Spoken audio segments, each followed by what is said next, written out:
Hello, beautiful people of the internet. How are you doing today? My name is Jackie, and this is going to be the start of another writing vlog, an editing vlog, technically, as I work on draft 2 of my historical mystery manuscript nicknamed Project Dagger. I just got back from my vacation, so it's time to dive back into draft 2. Unfortunately, I caught a bit of a cold on my vacation, so I will try not to hack during this video. I also burnt my chest because I forgot to put sunscreen on my chest one day. That's my own fault. I forgot. So I may not necessarily look or sound the best, but it's okay. Shit happens. I am going to continue working on draft 2 in this vlog, and I'm gonna try to keep this vlog going until I am done with draft 2. I did work on a few chapters while I was at the airport flying to Portugal, and also while I was on the plane back. My return flight was 9 hours, so I had a lot of time on my hands, and I was like, hey, why not edit a few chapters while I'm sitting here for 9 hours. So I did get a couple of chapters done while I was gone, but not a whole lot. I believe I am currently on chapter 16 or 17 in the draft, though actually I have divided up some chapters, so it is now like chapter 18 or chapter 19, what used to be chapter 16 or 17. Hold on, let me get my notes and tell you exactly where I am. Yes, I am currently in the process of editing chapter 17, which has now been bumped up to chapter 19, because like I mentioned in my previous vlog, some of these chapters I think were accidentally too long and they needed to be broken up a little bit. At this point, I feel good about the story as a whole. I feel good about what happens, and I'm just a little bit more concerned with the actual line edits of the book, because as I'm reading through some of these chapters, I wonder, do I have a good balance of actions and dialogue? Am I being redundant? Sometimes I feel like I have a dialogue tag and an action, and really you don't need both, because if I wrote, for instance, Jackie brandished her notebook. "This is my writing vlog," she said. We don't need the "she said," because it's clear from the action that I'm the one who's saying the dialogue. You follow me? And I am definitely going to be using my beloved emotion thesaurus, because sometimes I feel like I use the same body language over and over. And at some point, I'm gonna have to look at all my references to the eyes, because I feel like I bring up the eyes quite a lot. And this is very hard for me because obviously very common words and phrases, I'm like, how many times can I use this in one manuscript and get away with it? There's also a lot of smiling, because I feel like that's just a very basic action, but I don't want to have the characters smile too much, but also I don't want to be weird and replace smiling with odd actions just because I don't want to say smile anymore. Anyways, now I'm rambling. But I'm gonna try to keep this vlog going until draft 2 is done, and when I'm finished with draft 2, I'm gonna give it to my mom, because she is my alpha reader. She's gonna tell me what she thinks, and then draft 3 is going to be all about any edits that arise out of her comments. I'm gonna talk later in the vlog about my grand editing plan at this point, so we'll talk about that later. I feel like this intro has gone on for too long, so I'm just gonna say goodbye for now, and I'll talk to you when I have more to report. Well, my burn is kind of fading, so that's good. But I feel like I'm at a point in the editing process where I just don't even know if I'm any good. You know, that part in the process where you start to question, am I even a good writer? Is this whole book bad? IDK. That's kind of where I'm at this point. As I've mentioned in these vlogs before, the only piece of feedback I've really ever received from an industry professional is that I needed more interiority. And that took me by surprise at the time, because I thought that I was successfully building interiority. But when I looked back on my previous manuscript, I did see what she was talking about and the missed opportunities. So this time, I'm really editing it, thinking about interiority. Like, okay, can I add more internal thoughts here? Now, the thing is, both of my books I've kind of formatted in, I don't know if it's technically free indirect discourse, but that sort of style. So you're not going to see a lot of italicized thoughts. You're not going to see words like she thought, he thought. It's just going to be naturally integrated into the narration. So you'll see thoughts from the point of view character, but they won't have he or she thought attached. And I'm just wondering, okay, am I doing a good job at the interiority? Is it now becoming too interior? And so I'm having a hard time determining if I'm doing a good job at that balance between interiority and action. And like I said earlier, I'm also having a lot of doubt about my body language descriptors, because a lot of times I feel like I use similar actions or forms of body language. I'm kind of wondering, do I even need all of these? Like sometimes I'm reading a scene and I have a body language descriptor and I'm like, I think I can just cut this entirely, right? So I think that's kind of my problem, is right now I'm really struggling with the balance between action, interiority, physical description, and it's causing a lot of self-doubt. Like I don't even know anymore.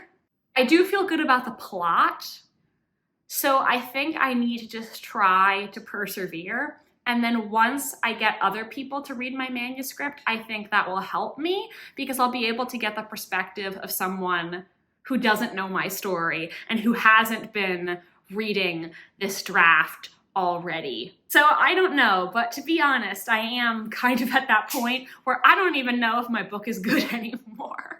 It's just a natural part of the process. Everybody during the editing process starts hating themselves a little bit, don't they? Right? Wow, you really can still see my sunburn when I'm in this room. Just the lighting in here makes it so obvious. Wow. Anyways, I thought it might be fun, and hopefully you'll think this is fun too, to make a mood board for Project Dagger. I haven't really been using my Tumblr account recently, but something that I have done when I was more active on it was make mood boards for books that I'd read just for fun. And basically I just go on Pinterest, look for some aesthetic images that capture the vibes of my recent reads, and then make some mood boards. So I thought, why not do one for Dagger? I did make a aesthetic for Project Mayfair when I was working on that, and I posted it when I was trying to get beta readers. So I thought it would be nice to have one to use when it is that time. I think it would just also be a fun thing to do. I know when I was getting beta readers for Mayfair, there were people in my survey who specifically said, like, I saw the aesthetic that you posted and cited that as helping them decide they wanted to read the book. My mom just texted me, can you help me? So hold that for a minute. Okay, I'm back. The thing that she needed help with was she needed me to get the television remote for her because my cat is asleep on her lap. That was what she needed my help with. All right, but here is just my Pinterest account. And you can see they kind of like already have my vibe because I have been searching for images on here. And I've also made quite a few Agatha Christie mood boards, and that's sort of the vibe that I'm looking for here, because obviously my book is set in 1930, and I honestly think maybe I should look up like dark academia mood boards, because my book is definitely not dark academia, but I think dark academia mood boards might have some of the vibes that I want. So I get like a lot of, you know, historical pictures, because usually when I'm making mood boards, I make a lot of them for classics, just because I think those are books that people on Tumblr might actually want to reblog my mood boards, but some stuff here, like we have carriages, and I'm not gonna make you watch me do this the whole time. I'll show you the finished product. I might type in like Agatha, ooh, is that, it's in my history, Agatha Christie aesthetic. And then I can go to boards to see, there we go. Here, this one says aesthetic, the murderer. Like I just usually look up other people's mood boards because it just makes it easier for me to find images that fit my vibe, you know? And actually, so my main character in this book, she is a redhead.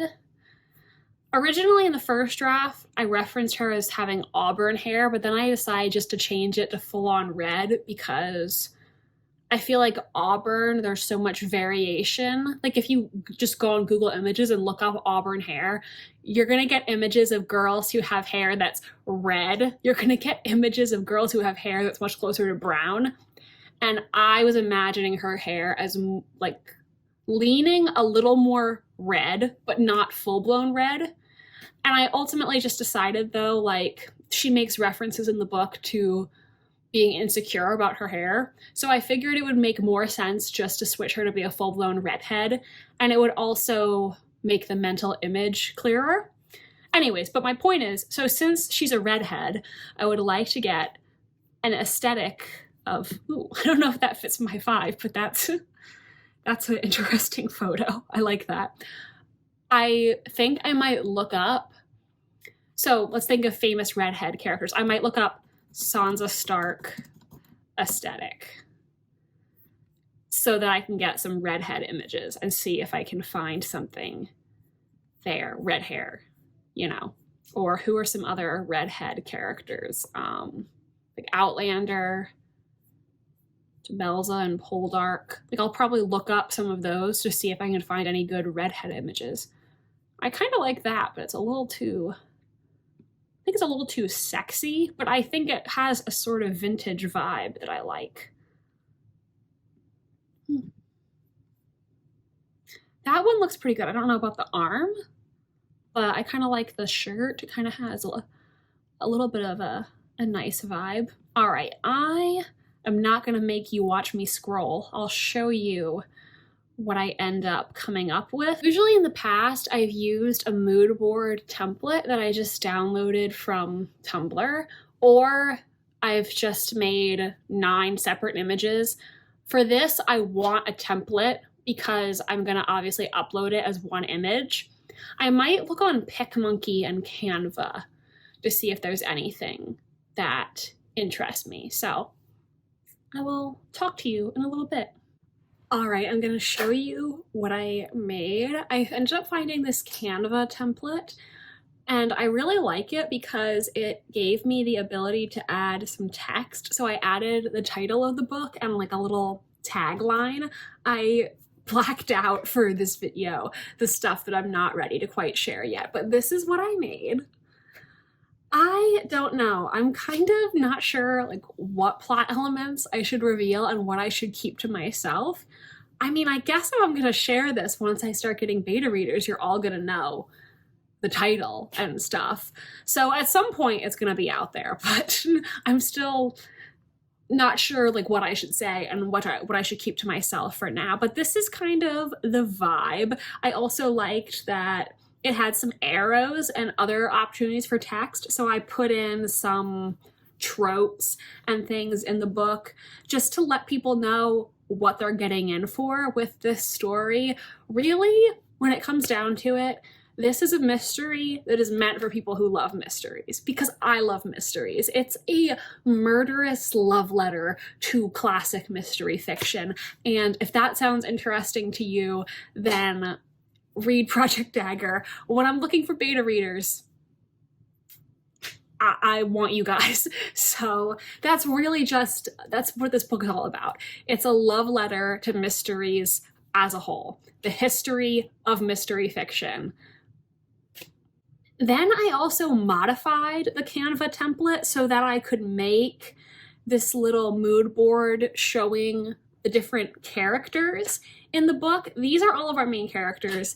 Hopefully it'll intrigue you a little bit. I tried to find some photos that I thought looked 1930s-ish and captured each character. I don't know. I was just playing around with it for fun, but hopefully looking at it intrigues you and makes you want to read this book.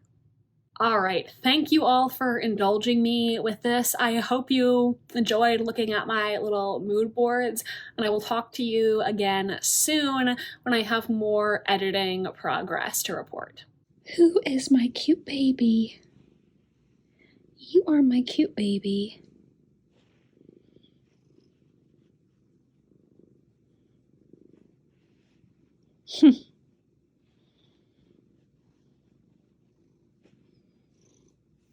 Oh, bless you. Bless you. I went for a walk on the beach this morning and I meant to take a video for this vlog. Totally slipped my mind. I totally forgot. Didn't even think about it until I was back home and already showered. But that's okay. It was really busy there anyway. It's going to be a very hot Memorial Day weekend. I am almost done draft 2. I'm currently on the chapter where we find out who the murderer is, so close to the ending, and I don't have a lot of notes from my fast read through about the final chapters. I'm gonna have to go over the scene and see if I think it's too villain monologue-y, because I do have a tendency to villain monologue in my first draft. I am beginning to learn, but really close to the end. The end is in sight, and I'm hoping that this long weekend is going to give me all the time I need to finish this up. My plan is to have my mom be my alpha reader and read the book first. After she gives me her thoughts and I implement any suggestions that she gives me, that's when I'm going to, I think, do beta readers. I'll talk about that more at the end of the vlog, but for right now, I'm going to get to work.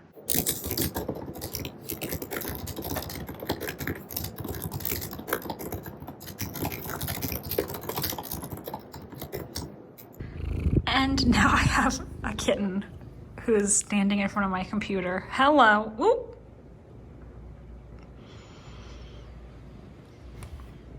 Hey.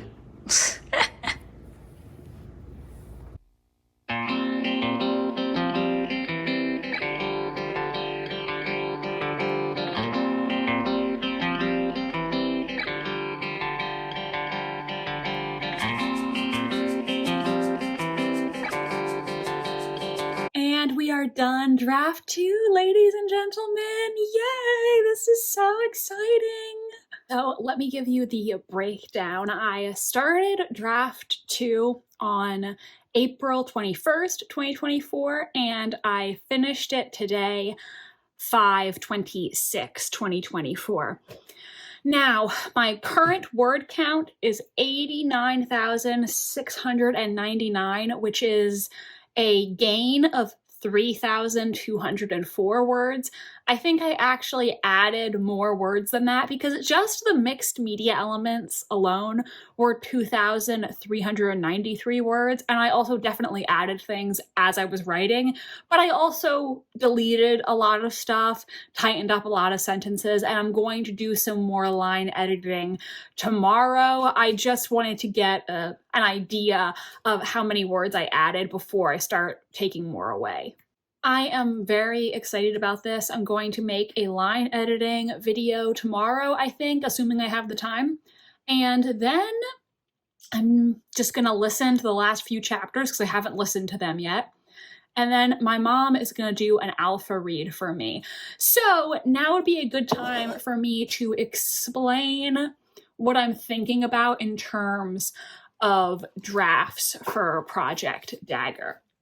So this that I just finished is draft 2. Draft 2 is going to be what my mom reads. Draft 3 will be the version that implements her changes and suggestions or any ideas that come to me based on her comments. After that, I am hoping that I will be able to send to beta readers. I guess it depends on what shape the manuscript is in and what I'm feeling, but I think that is going to be beta reader time. This time, I actually want to do 2 rounds of beta readers if possible, because when I wrote my first book, Project Mayfair, I only had 1 round of beta readers, and they all really enjoyed the story, but I do kind of wish I could have had another round of beta readers just to ensure that the changes I implemented based on their suggestions were successful. Because obviously I think they were, but I wrote it. So I think it would have been nice to have the version with the beta readers' suggestions read by impartial third parties. So draft 2 is going to be the version that my mother reads. Draft 3, I think, is going to be the version that my first round of beta readers read. Then I'm going to do another draft based on their suggestions, and draft 4 is going to be the version that my second round of beta readers read. Of course, this is all contingent on me finding enough beta readers to do 2 rounds, because I would like to have maybe 10 people per round, knowing that obviously not all of those 10 people are actually going to follow through and read the entire book. Some people will express their interest and not read any of the book, and some people will probably DNF it or have something else come up. So that's what I'm thinking about, but this is all depending on how I feel, because maybe I'll do draft 3 and I'll feel like I need to do another round of edits before I can have anybody else read my book. So this is my current plan, but we're going to see how it goes. I think that is about it for this vlog, though. If you are interested in potentially becoming a beta reader for Project Dagger, stay tuned to this space. Obviously, I can't put a date on that yet because I need to see how long it takes my mom to complete my alpha read and how long it takes me to make the edits that I want to make. But definitely subscribe to this channel and keep an eye out in my writing vlogs and on my community tab, because when I am ready to accept beta reader applications, I will be mentioning it in vlogs, and I will be posting the survey on my community tab. I would love it if you were a beta reader for my book, but if you don't want to be, or you just don't have the time, no hard feelings. Thank you so much for watching this video today. Please give it a big thumbs up if you enjoyed, and subscribe to my channel if you want to see more from me. I post new videos every Wednesday and Sunday. If you're still here watching, why don't you let me know what you're currently writing in the comments? And if you're not currently writing anything, but you still want to show your support, why don't you comment? I'm drinking a watermelon wine spritzer, so why don't you comment a watermelon emoji down below? My social media links are in the description if you want to follow me on Tumblr, Instagram, or be my friend on Goodreads. And I think that just about covers it. Thank you so much for watching this video today, and I hope you have a magnificent rest of your day. Bye, and I'll see you in the next video.